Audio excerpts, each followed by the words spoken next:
Hey, what's up guys? Welcome back to the Beehive and welcome back to another Veganuary video. So today we're gonna actually be making some granola. Now granola is really good to have to like top on like vegan yogurt, or you can just add milk to it really. It's good in like smoothie bowls. So yeah, we're gonna go ahead and show you just how easy it is to customize any kind of granola that you may want. For my particular granola, I'm gonna be using some rolled oats, and I'm gonna be using Justin's almond butter, and this is a vanilla flavor. I actually got these at Target. They were on clearance for $3.98. They were regular $7.99. I didn't realize they were actually flavored until I got home, but that's okay. We're gonna use it still. We're gonna use some maple, and you wanna use pure maple, cinnamon, vanilla, salt, and this is where you can really start customizing your granola. I'm going to be putting some dried cranberries, and I may even add some raisins as well, but any sort of dried fruit that you like. We're going to crush up some almonds. I have some sunflower seeds. Now these are salted. When I bought these, I didn't realize they were salted, so I may not use my salt in the recipe, just because these already have salt on them, but you really want to try to get your nuts and your seeds and stuff with no salt added. And we have some pumpkin seeds and some unsweetened coconut flakes. So let's get started. We're going to start with our base, mix that all up, and then we're going to add our dry ingredients. That'll be over here.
So the granola is done.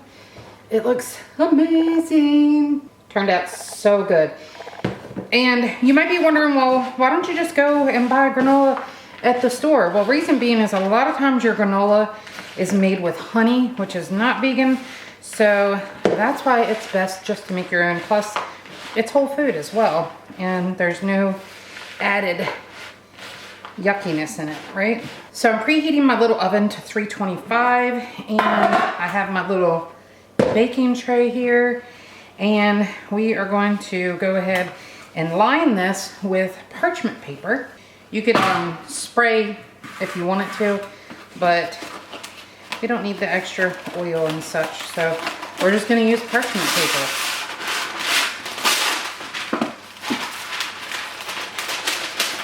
I usually have to fold it to fit, which is fine. All right, and then what you do is you pour your mixture here on there, and hopefully we can do it all in one batch. We'll see. This is quite a bit that it makes. It smells, if you guys could smell it, like it smells so good. This might be too much, because you really want to try to bake it in a single layer. We're gonna work with it. Might just take a little bit longer to bake, that's all. We're gonna make it work, guys. We're gonna make it work. But I mean, a regular standard cookie sheet, it would probably be like perfect for. And as you can see, I didn't add any extra fruit either. I felt like what I had was plenty. There's the ghost.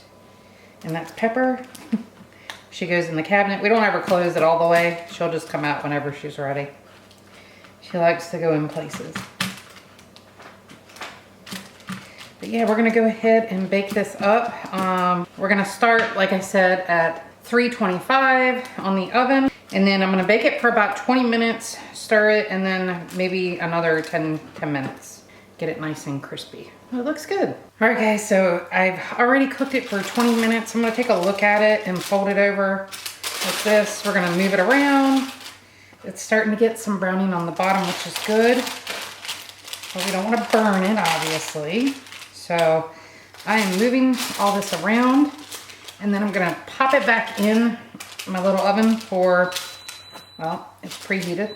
I'm using my little Kasori oven, you guys. I love that oven for stuff like this especially, because then you don't have to like turn on your big oven.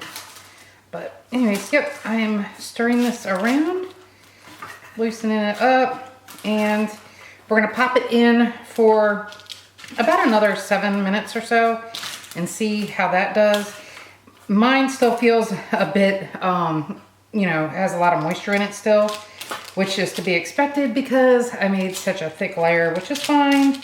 It'll just take me a couple times of stirring and baking to really dry it out like you want for granola. All right, so I'm gonna stick this back in for about 6 minutes. All right, all done. Look how delicious. Looks so good. Now, let's get a taste. So good. Like I said, this will go great on vegan yogurt, on like smoothie bowls. I hope you guys give this recipe a try. Again, make it your own. You can use different kinds of nuts, seeds, and dried fruit. And yeah, I mean, it's just use that base and then go from there. All right, well, that's actually gonna do it for today. I hope you guys enjoyed today's video. Be sure to subscribe if you're new, and I'll see you guys tomorrow. All right, it's all done. Look how delicious that looks. Whoa, that was a fail.